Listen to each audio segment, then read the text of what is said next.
On December 10, 1998, Ronnie was found in a shed under an abandoned beach house in a shed blocked by a large doghouse from the outside. He was brutally murdered.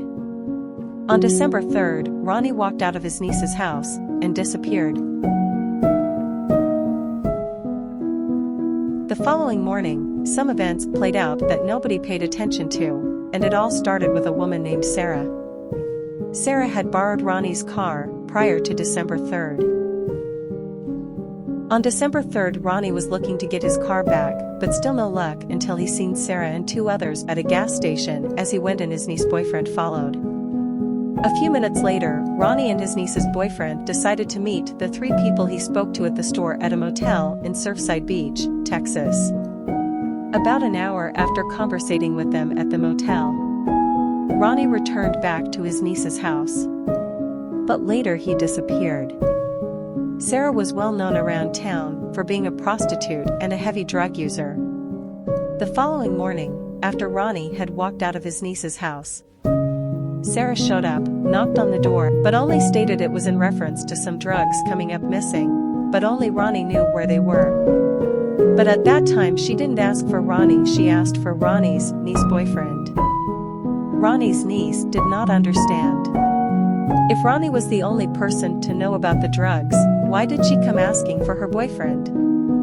On December 5, Ronnie's family decided to go to the police department and report Ronnie missing. On December 10, Ronnie's family decided that they were going to go back to the police department and demand that they look for Ronnie. And around 1 p.m. that following day, his body was located at the first location they checked.